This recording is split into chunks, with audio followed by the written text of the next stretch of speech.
Alright, now that the RS3As are completed, I do have these, which I also have a second one, but it's over on the other side at the moment. These are Infinity RSAs. Real simple speakers. They're it's got some tired old grills here, and it comes with a 10-inch woofer and a Emits tweeter. And I've already started taking this one out. And the only difference I'm finding between the two already is this one actually has a backer board behind the tweeter. The other one does not, and there's not a board in the cabinet either missing, like it fell out or something. So I guess it's something they did, and somebody's been inside doing something at one time. As you can see, there is almost nothing left of the surrounding foam. So I am going to attempt to re-foam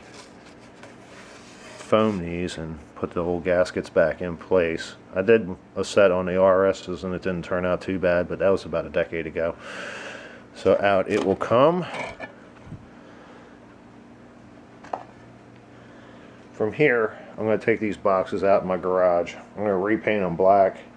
I'm going to redo the oak on the sides. You can't really see it too well, but it's very dry, and there's some...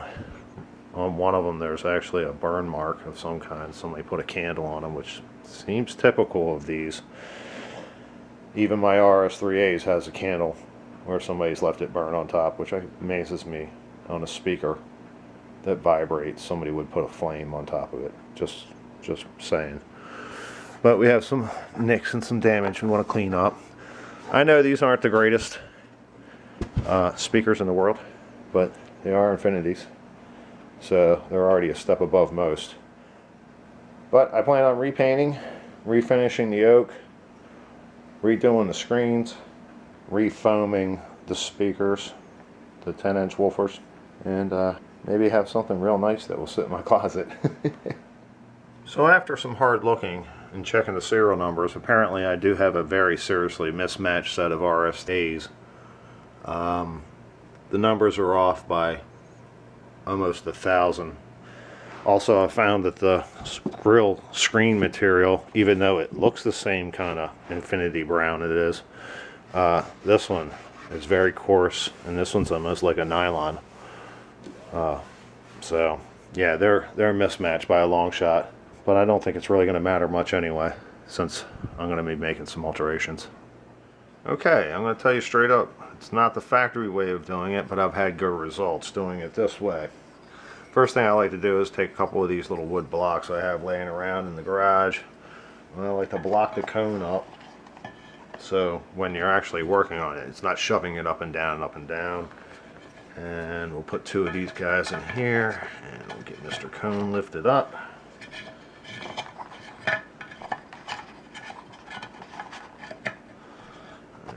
That should stop it a little bit. And we're just going to peel off our gasket here. You're going to have to clean the bottom end of that off, because this being dry rotted, if you try to glue to that, it's just going to crumble. So basically you just take your razor knife and you scrape it off, and you take your blade and you put it sideways so it scrapes like this. That way you're not digging into it, and all you really want to do is just get all the dry rot off, and then you can come around the sides here and just pick this end off, and you'll have a nice clean finish when it's done. So we'll take off our other gasket, which almost just fell off. You know, it's like a plastic, so they're a little more forgiving than the paper. But what I like to do is take my razor knife. Now, I've had lots of years of using this. I was a flooring installer for many decades. So if you're not very comfortable with it, you may want to try something a little duller. But what I like to do is take my fingers, stick it up underneath to the dome here, and just kind of drag back and forth sideways. And I'm making sure the tip of the knife doesn't go down on the unaffected area. And what I do is I just keep going round and round until it's all scratched off. And you will find some of it sticks a little bit on the back and this and that, like this piece here. What you do is you just kind of fold it up and just give it a tug off. So I've got a lot more to go, and probably some copyright music to be played in the background.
Alright, now we've let this set for an hour. The inner ring is now mostly cured. Now you're not supposed to actually use these for like 24 to 48 hours even after you finish it, so just as an FYI.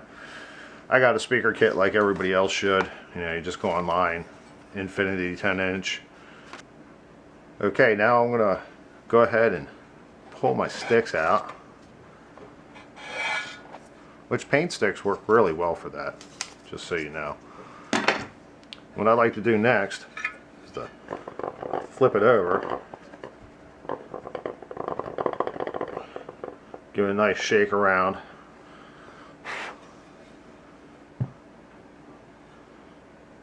kind of give it a couple little, make sure it's not binding anywhere, making anything crazy happen. And now I'm going to go ahead and glue my edge. And I do know that this is not the technical way of doing it, because technically you're supposed to take this center dust cap out, which in my case would probably destroy the wiring in the process, and slide shims down around all the way around the edges. But even the speaker kit mentions that you can do it this way. It's not necessarily the technically perfect way, but it does work. And as I said, I have nothing rubbing here, so we're going to go ahead and glue this up. And what I like to do is just to peel up one edge so it doesn't get shifted around a lot, because we will check it again, and go ahead and glue up.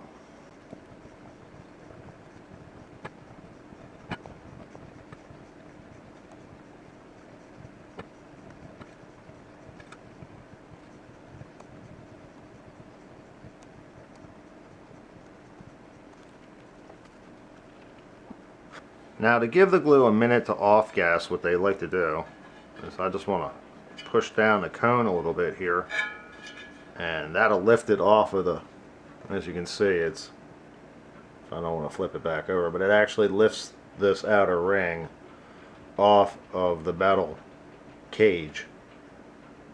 So we're going to give that about another 30 seconds here. And it also helps center the cone also, because once again we're going to flip it over and then we're going to stick it down, and then when we stick it down we're going to make sure by pressing the center dust cap just lightly to make sure it's not scraping or binding, and that should be pretty much centered.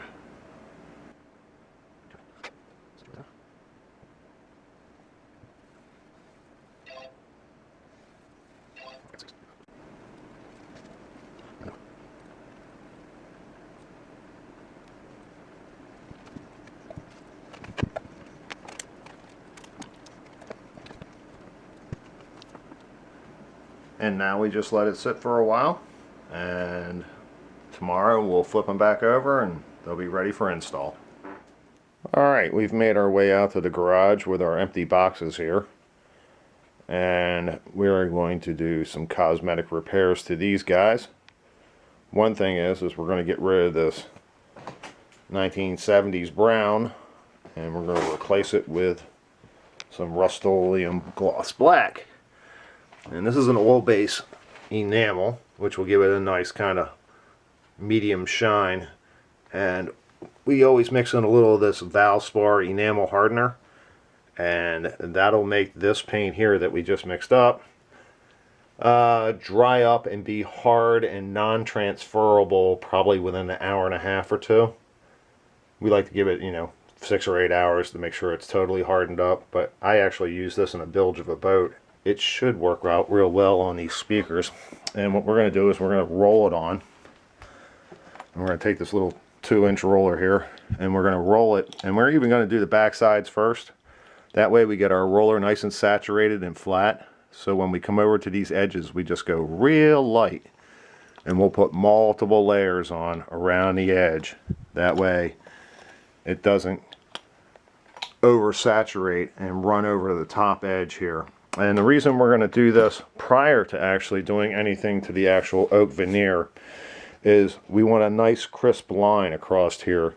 And when we do that, if anything comes over this edge, when we do our light sanding, it'll actually file that right off and make it have a real nice crisp edge. But now it's time to get started.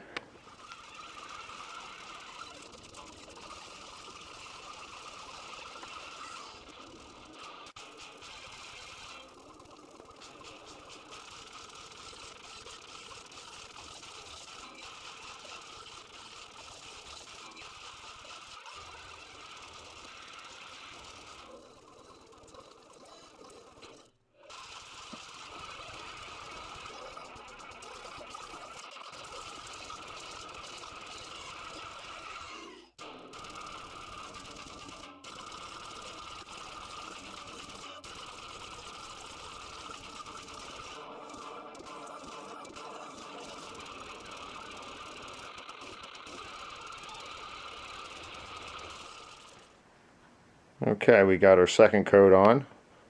I don't think I'm going to go any more than that, mainly because the speaker will start to lose its texture. I mean, it's not supposed to be perfect at all. It's kind of a fiber board or some kind of stuff like that. So, I mean, it is what it is. And we don't want to take away that and turn it into some kind of piece of glass, which wouldn't look normal for a speaker of this nature.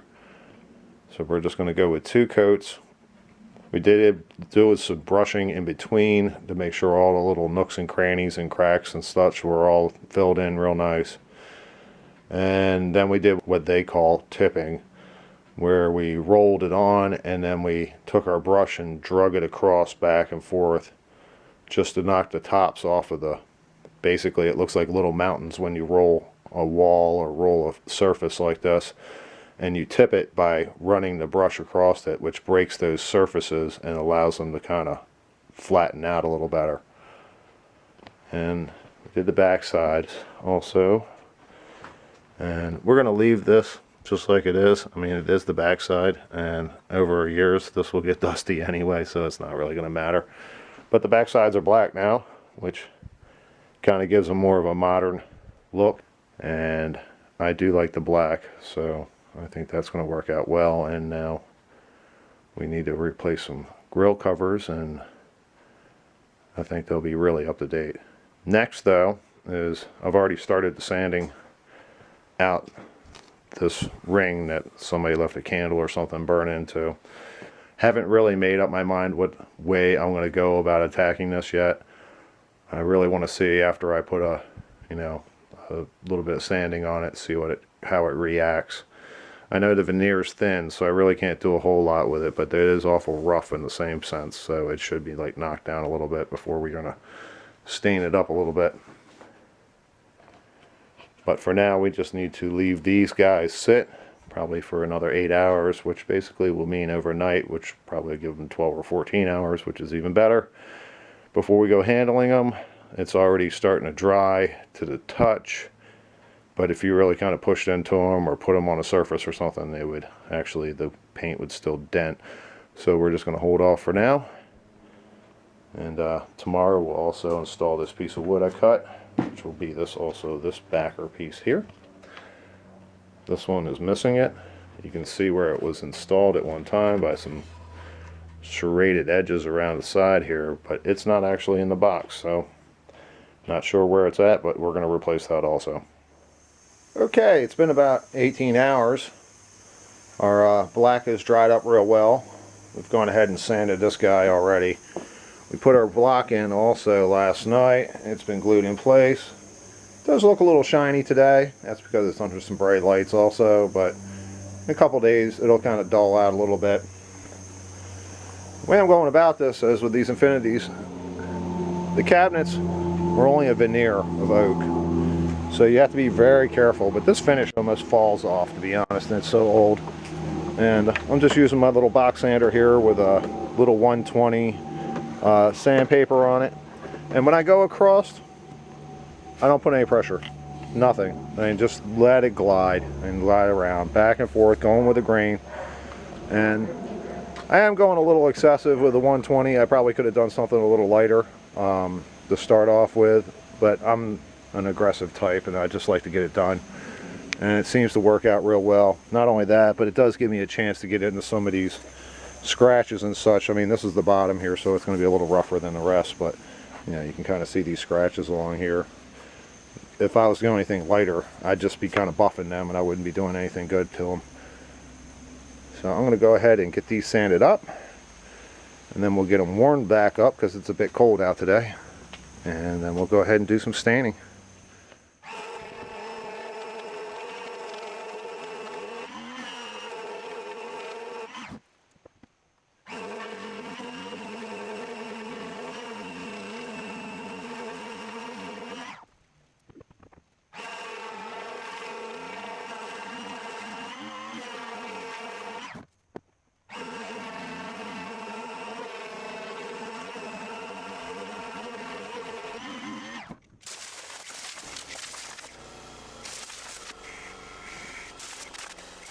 Alright folks, we're back inside. I do love these raw boxes. I wish I could leave them that way, but they wouldn't stay that way for long, that's for sure. And this is the one that actually had the burn in the top of it, and as you can see, it's about 99% gone. There's a couple little tiny blotches here and there, but once it's stained, it all should come back in uniform. Please don't put hot things on top of your speakers, or plants for that matter either, because there was quite a few water stains that had to be sanded out. And we were lucky enough actually to have oak boxes instead of, you know, a lot of these cheaper speakers come veneer and you can't do anything with it once it's peeled and gone. So we've got down to our raw oak.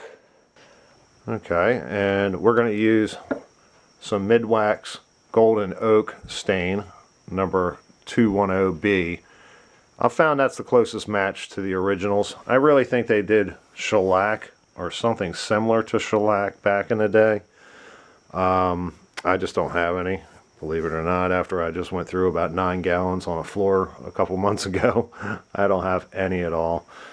So, and it would just be a crapshoot anyway, because I'm not positive whether it is actually shellac, but I do know this matches, and it matches very well with the original speakers I have downstairs and what they would originally look like, because that's how I started to fix the top last time around.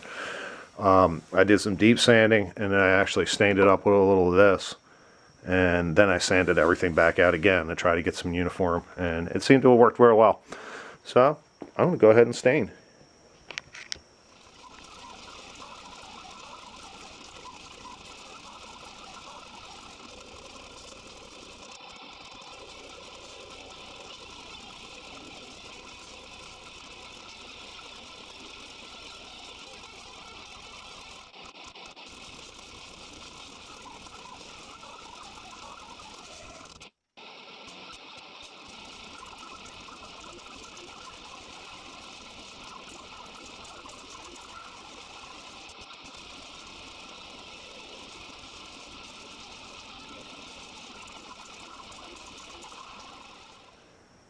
Alright, we're all stained up, and we did a little buffing after about 10 or 15 minutes to make sure we got all the excess off. And before we can do anything else, we've got another 8 hours to wait, which pretty much puts us tomorrow. It's been 24 hours since we've done the staining, and now we've gone ahead and put a couple coats of paste wax on. They turned out pretty nice. It's time to take them down into the finishing area. Alright, we have our boxes back in our safe room, so to speak. We already went ahead and did the grills. We just used some leftover material from the RS3As. And we've got our woofers all ready to go. We haven't done our tweeters yet.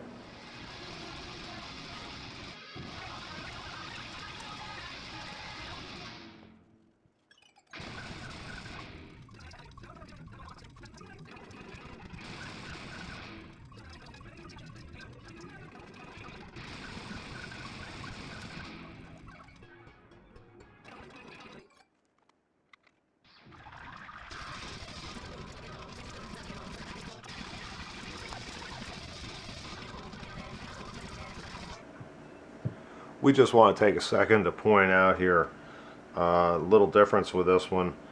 You may have noticed the last time around I didn't have a clear plastic, basically a shim in here, and neither, of course, this one doesn't either. These RSs are a few years older than the RS3As that we were working on before. And also, another side note, just wanted to point out, make sure you get the cotton down, because if you do not, and I don't mean stuff it in there, I mean it just has to be below the plane, because if not, it'll come up and make contact, and if you can see where it makes contact with the diaphragm here, it actually gets hot and either like kind of glues or stick to, burns to it, whatever it happens to do. So I'm going to go ahead and get this one finished up, and we'll be back in the boxes. We now have our boxes on their backs. We decided that they were a tad bit light and we wanted to add a little age or depth or whatever to the wood. So we went ahead and grabbed some Old English for darker woods and just gave it a light kind of going over, and that gives it that aged. I mean, those Infinities over there are 30 plus years old. And the oak ages, you know, it's not as light as that cabinet there. So, and this actually does that because we didn't actually put a clear coat on the oak, so it'll be able to absorb this darker color, unlike with that cabinet there, which is clear coated. You could put all of this on you wanted and it would just wipe right off with your hand every time you touched it. But we only stained these, and then we just kind of went ahead and did our thing from there. So they've got a couple coats of wax on them to seal them up a little bit, and then we finally finished it off after a couple days of them sitting around and getting a little light. We decided to go with the Old English dark wood. It's kind of a scratch cover, but you know, if you use it lightly, you can almost, you know, layer upon layer, darken these things up as you want, and these are perfect after just one layer, so we're good with that. Next thing we're going to do is we're going to grab some spray tack here, which is just contact in a can, which will serve our purpose. And we have our batting out, you know, and just to make sure it stays up in the top half and doesn't kind of like sag down in the back here, we're going to go ahead and hit this up with a little spray tack.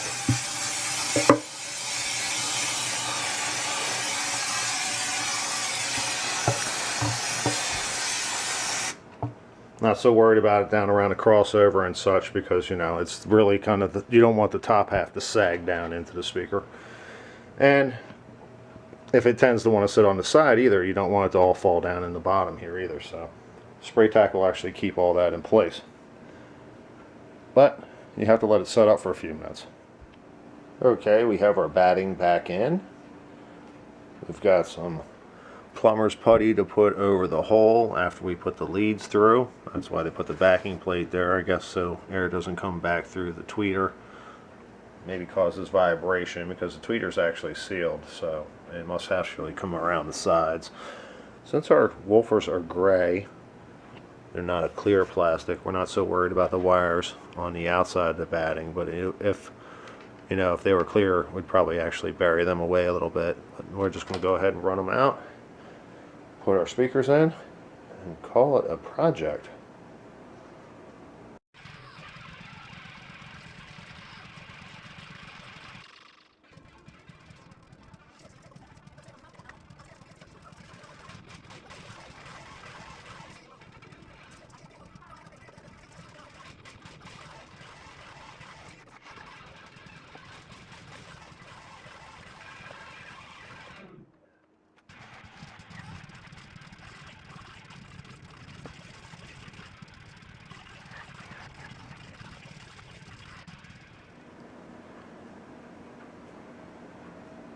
Holy shnikes, do they look good. I never expected this. Wow. Let's get a look at them from the back and with the grill on.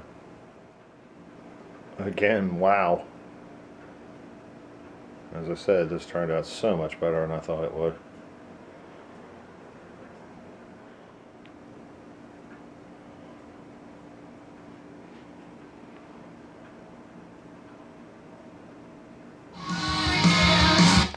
Okay, that's about all you can listen to that, or I'm going to get a copyright infringement. But as you can see, or as you can hear, through my camera mic, of course, you're not going to be able to pick up the true sound. But man, they sound great. People talk a lot of stuff about this, but the way I look at it is, it's like saying an Infinity RSa is kind of like the bottom of the barrel. That's like saying a cardigan, whatever, is the bottom of the barrel. I think they look good. I think I could also clean them up with my equalizer easily. I mean, it may be my room, maybe because they sit on the floor. But they have really good sound. They look good. And they have gone from closet to crankin. Very cool. It's really nice you all came along with me. I hope you will like this video and subscribe to my channel. And these speakers go pretty cheap. If you're looking for a modest upgrade, I think I'm going to add them to my RS3As, maybe on top. I don't know yet. And which also brings me up to a point that I just recently learned, that if you're going to put them sideways, you need to turn your Emits sideways so the grills go this way instead of this way. But besides that, thank you all for coming along. I think this project worked out quite well, being that I was given these because the guy said, "Hey, you like these Infinities? Here, take these," and just gave them to me. And now they've been in a closet for going on about 20 years. And they've gone from this, insert picture here, to this.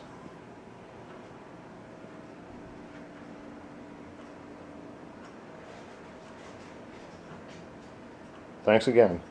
See ya.